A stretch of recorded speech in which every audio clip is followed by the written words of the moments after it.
कि राधिका कृष्ण को ध्यान करें। अरे भाई, श्रीमद् भागवत के बाद बैठा हूं तो इनका नाम जरूर ले लूं।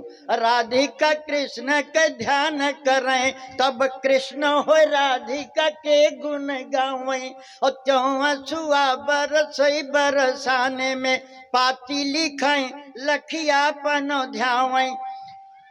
ताती लिखें लिखिया पनो धावें। ओ ये हो जाई घरी कम देव, और प्रेम के पाती को छाती लगावें। वो तो आप में ही उलझाएं, सूरझाएं बिरुझाएं, अरुझाएं अरुझावें। भगवान कृष्ण का ध्यान करते हुए राधिका स्वयं कृष्ण बन जाती है।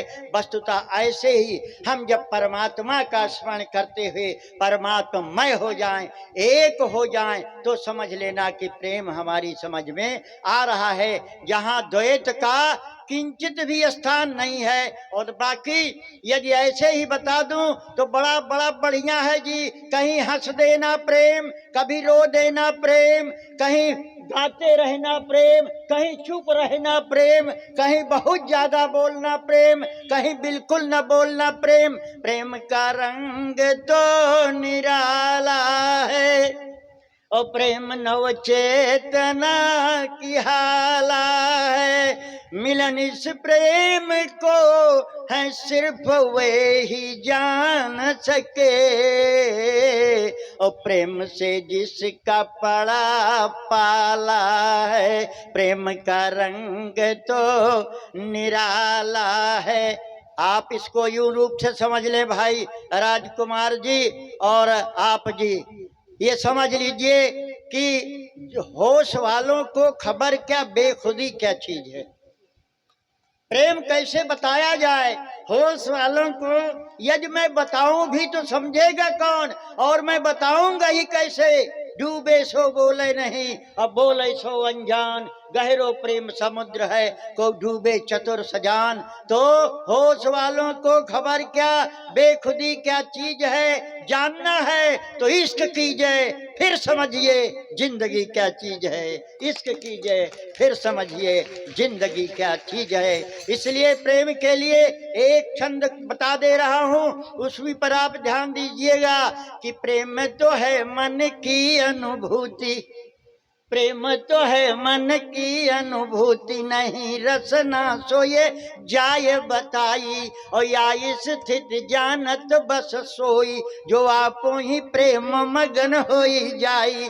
जब लो न मिलन खुद निज की अनुभूति, तब लो यह जानी कदापि न जाई। और याते करो पहले प्रभु प्रीति, तो आपो ही प्रेम समझ में आई। तो आपो ही प्रेम समझ में आई। आइए इन संदर्भों को समझने के लिए, हर सिद्धांत को समझने के लिए कोई न कोई दृष्टांत होना चाहिए। ये सिद्धांत इन माताओं को न समझ में आ रहा होगा तो दृष्टांत से समझने का प्रयास करें। आपके बीच में ऐसा दृष्टांत रखूं कि आप देखेंगे ये प्रकाशते क्वापि पात्रे। देवर्ष नारद ने कहा कि यद्यप अनिर्वचनीयम प्रेम स्वरूपम, ये गुण रहितम कामना रहितम प्रतिक्षण वर्धमानम सूक्ष्मतर अनुभव स्वरूपम, that can only be felt, that can never be expressed, and if there is expression there is something otherwise। इसका प्रकटीकरण नहीं है और वर्णन किया जाता है तो प्रेम नहीं रह जाता,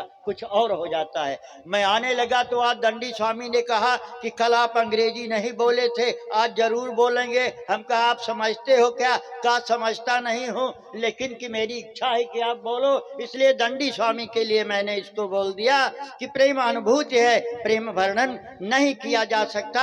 बहुत बढ़िया बात है। प्रेम मन का सोपान है, प्रेम तन का नहीं। अशोक वाटिका में हनुमान जी महाराज पहुंचते हैं, महारानी किशोरी जी को प्रभु श्री राम जी का संदेशा सुनाते हैं कि तत्व प्रेम कर मम अरु तोरा, जानत प्रिया एक मन मोरा। असो मन रहत सदा तो ही पाही और जानो प्रीति रस इतने माई। जब ये मन में ऐसा आ जाए, जब कम से कम अपने मन का बोध हो जाए, तो प्रेम का कुछ बोध किया जा सकता है जी। लेकिन यहाँ यही पता नहीं है मन क्या है, बुद्धि क्या है, चित्त क्या है, अहंकार क्या है।